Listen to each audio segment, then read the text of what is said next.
오늘 엘리야 이야기 세 번째 말씀을 함께 나누고자 합니다. 우리 지난 시간에 과부가 하나님의 말씀에 순종함을 통하여 그 과부 한 사람을 통해서 그의 아들과 그의 온 식구가 그 가뭄 가운데에서 구원을 받았음을 우리가 말씀을 나누어 보았습니다. 과부는 이 하나님께서 주신 놀라운 기적과 은혜를 날마다 경험하며 살고 있습니다.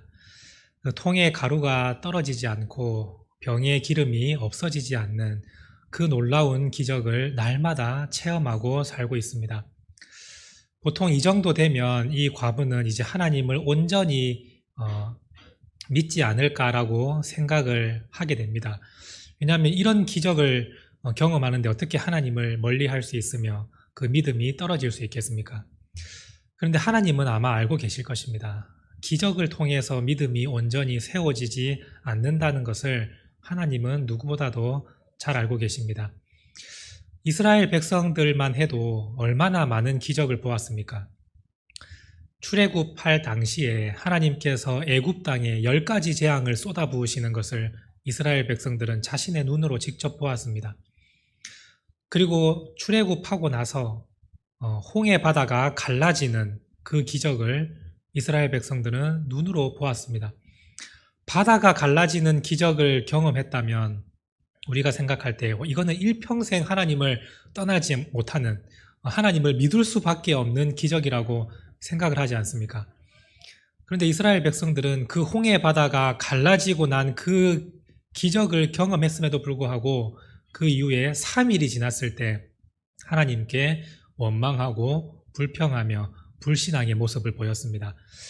아무리 기적을 봐도 그들의 믿음이 온전히 세워지지 않는 것을 하나님은 잘 알고 계십니다. 우리가 민수기 말씀을 통해서 알 수 있는 사실이 무엇입니까? 이스라엘 백성들이 끊임없이 하나님의 기적을 경험해도 그들 가운데 하나님에 대한 온전한 믿음이 없고 늘 항상 불평과 불신앙의 연속이었음을 우리가 민수기 말씀을 통해서 보지 않습니까? 구약시대뿐만이 아니라 신약시대로 넘어가서도 똑같습니다. 예수님께서 얼마나 많은 기적을 보여주셨습니까? 병든 자를 고쳐주시고 눈먼 자를 눈을 뜨게 하셔서 보게 하시고 죽은 자도 살리시고 또한 오병이어를 통해서 5,000명 이상을 배불리 먹이시는 그 사건을 기적을 보여주셨습니다. 그때 예수님의 기적을 본 사람들은 다 예수님을 메시아로 다윗의 자손으로 호산나 찬양을 부르며 예수님을 따라다녔습니다. 근데 그 결과가 어땠습니까? 예수님을 십자가에 못 박으라고 외치는 사람들로 변해버리고 말았습니다. 그 놀라운 기적들을 많이 보았음에도 불구하고 결국 그들은 믿지 않습니다. 온전한 신앙이 되지 않는다는 것입니다. 하나님께서 이 과부를 보실 때 그 과부가 바알 숭배가 만연한 그 시돈 땅에서 하나님의 말씀을 듣고 순종한 그 귀한 믿음을 하나님이 보셨습니다. 그리고 기적도 경험하게 하셨습니다. 그러나 이 과부의 믿음이 아직은 온전하지 않았음을 하나님이 알고 계신 것입니다. 그래서 하나님은 이 귀한 과부가 온전한 믿음으로 세워질 수 있도록 하나님께서 한 가지 일을 계획하시고 진행하십니다. 그 일이 17절 말씀에 기록되어 있습니다. 17절 말씀을 함께 읽겠습니다. 이 일 후에 그 집 주인이 되는 여인의 아들이 병들어 증세가 심히 위중하다가 숨이 끊어진지라. 이 과부에게 유일하게 남아있는 한 아들이 있었습니다. 그런데 그 아들이 갑자기 몸이 아프기 시작하더니 계속해서 그 병이 심해져 갔습니다. 설마 죽을까? 이 아들이 그런 고민과 걱정과 염려 가운데 아마 엘리야에게도 기도를 부탁했을 것입니다. 하나님의 선지자인 그 엘리야에게 이 아들이 다시 병에서 회복될 수 있기를 아마 기도도 부탁했을 것입니다. 엘리야도 함께 있고 기도해주고 있는데 설마 이 아들이 죽겠나라고 생각을 하고 있을 때 이 과부에게 큰 시련이 닥칩니다. 그 아들이 결국 죽고 만 것입니다. 자기에게 남편이 없고 유일하게 자신에게 가장 소중한 아들이 한 명 있는데 그 아들마저 세상을 떠났을 때 이 과부의 심정이 어떠했겠습니까? 아마 견디지 못하는 그런 마음의 아픔을 가지게 되었을 것입니다. 너무나도 큰 시련과 고통이었을 것입니다. 그래서 과부는 엘리야를 붙들고 하소연하며 또한 후회도 하고 절규도 하고 막 괴로워하기 시작합니다. 왜냐하면 너무나 정신적인 고통이 컸기 때문입니다. 왜 나에게 이러한 재앙이 일어나는가? 왜 나에게 이렇게 가난하고 안 그래도 힘들게 살고 있는데 그 마지막 남은 아들마저 죽게 되어서 나에게 산 소망이 끊어져 버리는가 하면서 절규하고 고통스러워합니다. 그러다가 엘리야에게 이 여인은 이렇게 말을 합니다. 오늘 말씀 18절 말씀입니다. 함께 읽겠습니다. 여인이 엘리야에게 이르되 하나님의 사람이여 당신이 나와 더불어 무슨 상관이 있기로 내 죄를 생각나게 하고 또 내 아들을 죽게 하려고 내게 오셨나이까. 이 과부가 엘리야를 처음 만나서 하나님의 말씀을 듣고 그 말씀에 순종하며 살았을 때 큰 그 기적을 경험했습니다. 그리고 엘리야와 함께 살면서 이 엘리야는 과부에게 하나님의 말씀을 전해 주었을 것입니다. 하나님은 사랑의 하나님이시고 능력의 하나님이시고 또 하나님은 세상을 주관하시는 하나님이십니다라는 것을 이 과부에게 하나씩 설명을 해 주었을 것입니다. 그리고 하나님은 어떤 사람을 사랑하시는지, 하나님 앞에 죄는 무엇인지 엘리야가 하나님의 말씀을 날마다 이 과부에게 전해 주었을 것입니다. 하나님을 알기 전에는 자신이 살아왔던 그 모든 것들이 죄인 줄을 모르고 살았을 겁니다. 그냥 남들도 똑같이 살아가니까 나도 그와 더불어서 그 시돈 땅에서 살아가고 있었는데 하나님의 말씀을 듣고 나니까 자신이 살아왔던 모든 것이 다 죄였던 것을 깨닫게 된 것입니다. 그때 과부의 마음이 어떠했을까요? 하나님 앞에서 나는 진짜 죄인이구나. 이 죄를 어떻게 해결할 수 있을까?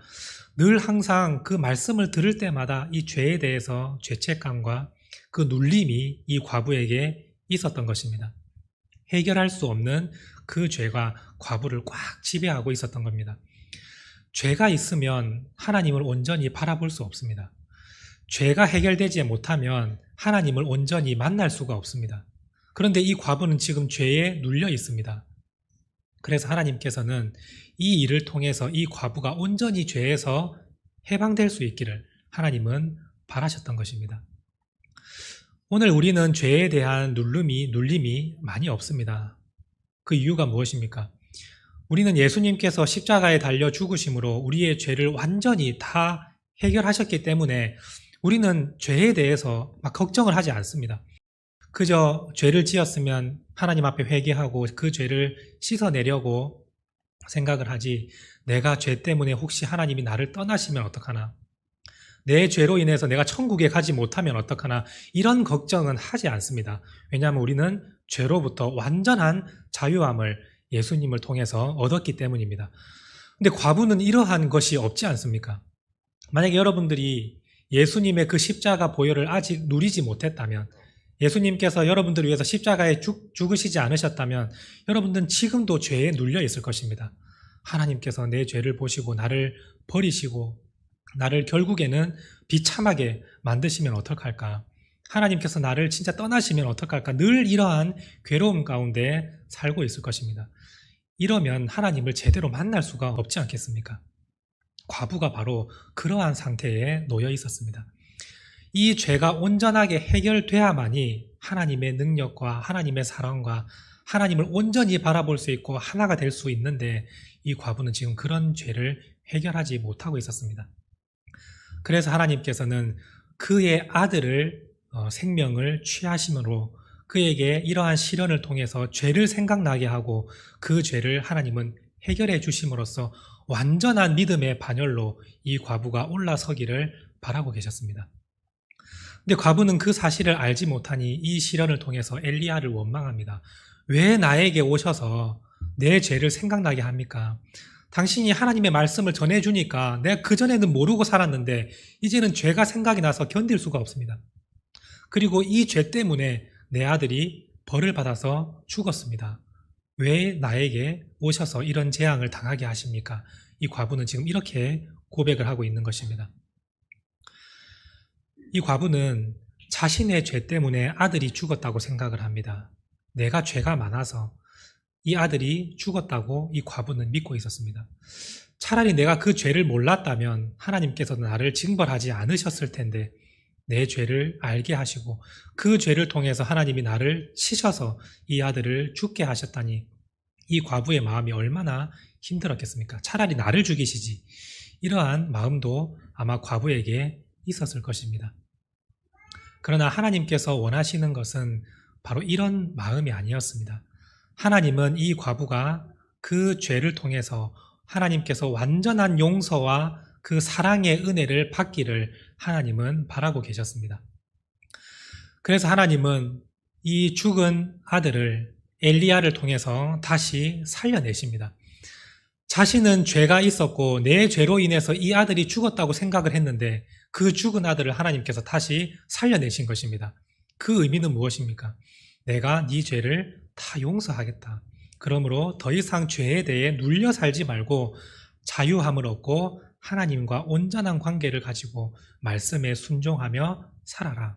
그래야만 나는 너를 언제든 사랑하고 너를 언제든 놓지 않는 그러한 하나님이다라는 것을 이 과부에게 보여주신 것입니다. 이 과부는 이 아들이 다시 살아남으로 인해서 하나님께서 나를 치시려고 이 엘리야를 보내주신 것이 아니라 나를 진짜 하나님의 백성으로 삼아주시려고 이 엘리야를 보내셔서 나를 구원하셨구나라는 것을 그때서야 깨닫게 되었습니다. 하나님은 죄를 징벌하시고 벌하시기를 원하시는 분이 아니십니다. 하나님께서 죄를 지은 자에게 벌을 내리시는 경우는 딱 한 가지뿐입니다. 우리가 죄가 무엇인지 알면서도 죄를 범할 때 그때 하나님은 그 죄에 대한 대가를 반드시 치르게 하십니다. 왜냐하면 다시는 그 죄를 짓지 않도록 하기 위해서입니다. 그런데 죄가 뭔지도 모르고 살아왔던 그 사람이 하나님을 믿고 죄를 깨닫게 되었을 때 하나님께서 그 죄에 대한 징벌을 내리시기를 하나님이 원하실까요? 하나님은 절대 그런 분이 아니십니다. 하나님은 용서의 하나님이시고 사랑의 하나님이십니다. 만약에 내가 알지 못하게 지은 죄를 통해서 하나님께서 징벌을 내리시기 원하신다면 이 세상에 하나님을 믿을 수 있는 사람은 거의 없을 것입니다. 한번 생각을 해보십시오. 우리가 힘들게 세상 가운데 나가서 누군가의 한 영혼을 전도했습니다. 그래서 교회에 나와서 예배를 드리면서 이제 하나님을 믿겠다고 고백을 했습니다. 자, 그러면 하나님께서 보실 때 이 사람이 하나님을 믿기 전에 살아왔던 그 많은 시간들을 그 죄가 얼마나 많습니까? 하나님께서 그러면 지금부터 네가 지은 죄 다 한번 정산해보자 하고 그 죄를 낱낱이 보여주시면서 내려치시면 누가 하나님 앞에 온전히 설 수 있겠습니까? 하나님은 절대 그런 하나님이 아니십니다. 하나님은 이전에 몰랐던 거, 네 죄 내가 다 용서해 줄 테니 이제부터는 하나님의 백성답게 살아라. 하나님은 그것을 원하십니다. 탕자가 죄를 짓고 돌아왔을 때 그 아버지가 그를 온전히 받아주고 사랑했던 것처럼 하나님은 죄인된 모든 사람을 용서해 주시고 사랑해 주시기를 하나님은 원하시는 것이지 결코 죄에 대해서 내려치거나 징벌하기를 원하시는 하나님이 아니시다라는 것입니다. 이 사실을 과부가 깨닫자 어떠한 고백을 합니까? 오늘 말씀 마지막 24절 말씀입니다. 우리 함께 읽겠습니다. 여인이 엘리야에게 이르되 내가 이제야 당신은 하나님의 사람이요 당신의 입에 있는 여호와의 말씀이 진실한 줄 아노라 하니라. 이 여인이 진짜 온전히 하나님을 만나고 그 하나님의 사랑과 그 하나님의 말씀의 진리를 완전히 깨달았습니다. 기적을 경험할 때는 반쪽짜리 신앙이었다면 자신의 죄를 용서해 주시고 하나님께서 사랑해 주시고 받아주시는 그 하나님의 은혜를 경험하고 완전한 신앙인이 되었습니다. 엘리야가 전해주었던 그 사랑의 하나님, 능력의 하나님, 하나님은 모든 사람을 사랑하시고 하나님은 모든 인류를 구원하시기를 원하시는 그 하나님을 이 과부가 이 시련을 통해서 깨닫게 된 것입니다. 하나님은 내 죄를 징벌하시기 위해서 내 아들을 죽인 것이 아니라 하나님은 나를 완전히 용서하시고 나를 사랑으로 받아주시기 위해서 이 일을 행하셨구나라는 것을 이 과부가 깨닫고 그 믿음의 고백을 하나님께 드릴 수가 있었던 것입니다. 그렇다면 엘리야의 입장에서 한번 이 말씀을 살펴보고자 합니다. 엘리야도 사실 이 일이 벌어질 거라는 것을 전혀 알지 못했습니다. 그래서 자신이 머물고 있는 그 과부의 집에 그 아들이 몸이 아파서 시름시름 앓고 있을 때 이 엘리야는 마음이 참으로 무거웠을 것입니다. 그래서 열심히 아마 이 아들을 위해서 기도했을 것입니다. 그런데 결국 그 아들이 죽고 말았습니다. 얼마나 마음이 무겁겠습니까? 하나님께서 가라고 해서 내가 갔는데 그 가정에 은혜와 복이 넘치고 문제가 있던 것이 풀어지는 그러한 은혜가 막 일어났으면 좋겠는데 오히려 과부가 견딜 수 없는 그 시련, 하나밖에 없는 아들이 죽었을 때 이 엘리야의 마음이 얼마나 무너졌겠습니까? 그래서 엘리야는 참으로 마음이 힘들었습니다. 원래 보통 하나님께서 엘리야에게 항상 미리 말씀을 해주셨습니다. 그리 시냇가에 숨어라. 그러면 내가 너에게 까마귀를 통해서 먹을 것을 공급해 주겠다. 미리 말씀해 주셨지 않습니까? 그리고 시돈 땅으로 가라. 그리하면 과부가 너를 도와줄 것이다. 이렇게 미리 말씀을 해주셨는데 이번에도 하나님께서 내가 과부에게 내가 한 일을 행할 것인데 그 아이가 죽게 될 것이다. 그러나 두려워하지 마라. 이 일을 통해서 과부의 믿음을 온전하게 하고 그의 죄를 내가 사해 주려고 이 일을 준비했다. 라고 말씀을 미리 해주셨으면 엘리야도 얼마나 마음이 편했을까요? 그러면 담대한 마음으로 과부를 위로하면서 걱정하지 말라고 해주셨을 텐데 이 엘리야도 예상하지 못한 일을 당하니까 참으로 마음이 힘들어서 그 아들을 자신이 품에 안고 자신이 머무는 그 다락방에 올라가서 막 눈물을 흘리며 하나님께 기도합니다. 하나님 어찌하여 나에게 이런 재앙을 보내셔서 저를 힘들게 하십니까? 하나님 왜 이런 일을 계획하셨습니까? 하면서 눈물로 기도합니다. 근데 중요한 것은 엘리야가 놀라운 기도를 하기 시작하는데 그 기도가 무엇이냐면 하나님 이 아이가 다시 살아날 수 있게 해주십시오라는 기도를 하나님께 드립니다. 오늘 우리가 생각할 때 아이가 죽었으면 하나님 다시 살려주십시오라는 기도가 나올 수 있지 않을까라는 생각을 하겠지만 이 엘리야 이전의 시대에 죽은 자가 다시 살아나는 사건은 한 번도 일어나지 않은 사건이었습니다. 그러니까 있을 수 없는 기도를 이 엘리야는 하고 있는 것입니다. 오늘 우리로 따지자면 정말 일어날 수 없는 일, 한 번도 경험하지 못한 일, 하나님 한 달 전으로 시간을 돌려주십시오. 이런 기도가 나오겠습니까? 그런 일이 한 번도 일어난 적이 없는데 이 엘리야는 자기가 지금까지 살면서 하나님의 그 말씀을 다 들어봤지만 죽은 자가 살아났다는 기적을 본 적도 없고 들은 적도 없었습니다. 죽은 자가 살아나는 기록의 첫 번째 기록이 바로 이 엘리야 사건이거든요. 그런데 엘리야는 그 기도를 하나님께 드립니다. 하나님, 이 아이를 제발 살려주십시오. 그 혼이 다시 돌아와서 이 아이가 다시 깨어날 수 있도록 하나님 도와주십시오라고 기도를 했을 때 하나님께서 그 기도를 들어주셨습니다. 오늘 말씀 22절 말씀을 한번 보십시오.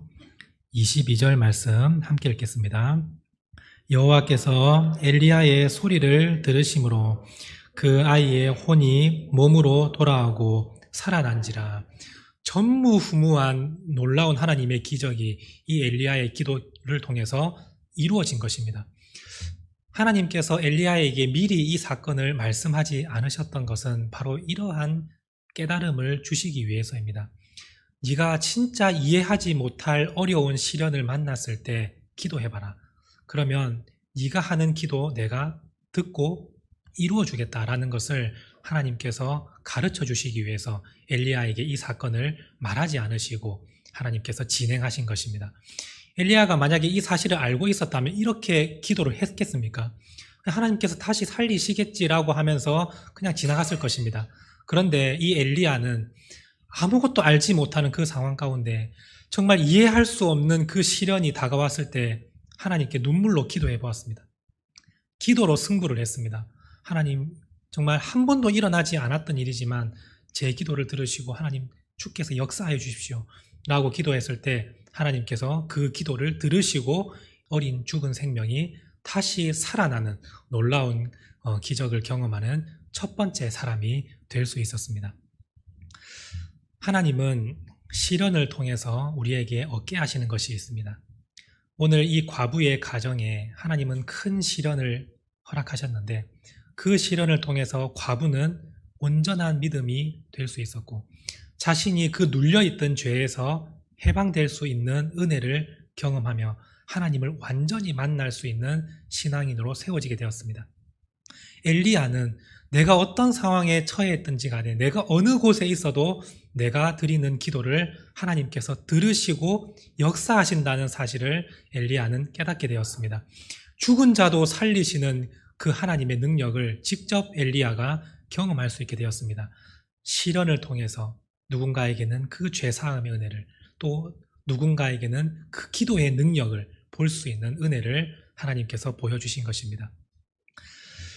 과부의 가정에 시련이 내렸을 때 처음에는 그것이 재앙이라 여겼습니다. 어찌하여 우리에게 이러한 일이 일어났습니까? 라는 재앙으로 시작되었는데 그 마지막은 완전한 축복이었습니다. 하나님께서 그 시련을 통해서 완전한 축복을 이 두 사람은 동시에 하나님은 베풀어 주셨습니다. 오늘 우리도 시련을 만날 때가 있고 또 여러분들 가운데 지금 현재 시련을 겪고 있는 성도님도 있을 것입니다. 그런데 그 시련이 과연 여러분들에게 재앙이라고 생각을 합니까? 그렇지 않습니다. 그 시련을 통해서 여러분들에게 하나님께서 준비하신 축복의 선물이 숨어 있습니다. 여러분들이 그 축복을 볼 수만 있다면 그 시련을 능히 이겨낼 수 있을 것입니다. 오늘 말씀을 통해서 그 시련 속에 있는 축복을 볼 수 있는 눈이 떠지기를 원합니다.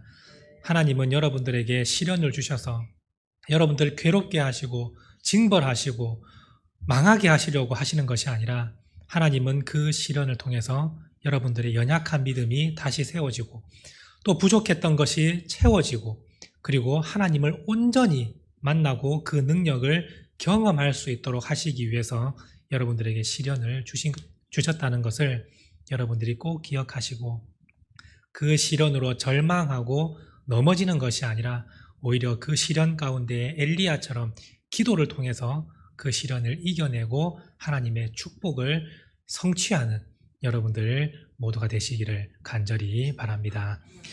함께 기도하시겠습니다. 하나님 아버지 감사합니다. 오늘 우리에게 귀한 시간을 허락하여 주시고 하나님께 예배드리며 말씀을 들을 수 있게 하심에 감사를 드립니다. 오늘 이 말씀을 통해서 시련 후에 하나님께서 준비해 주신 그 선물이 있다는 사실을 우리가 기억하게 하시고 시련 가운데에서 우리의 영적인 눈을 떠서 하나님께서 우리에게 주시고자 하시는 것을 바라볼 수 있는 믿음의 자녀들이 되게 하여 주시옵소서. 죄에 억눌린 과부는 죄로부터 자유함을 얻고 하나님의 백성이 될 수 있는 온전한 은혜를 얻었고 엘리야는 자신이 어디에 있든지 어떤 상황 가운데 있든지 기도를 하나님께서 들어주신다는 은혜를 경험하게 되었습니다.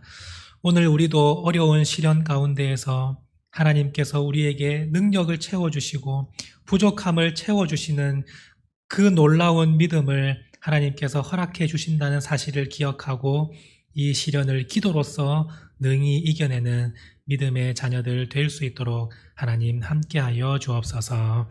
감사드리며 예수님의 이름으로 기도드립니다. 아멘.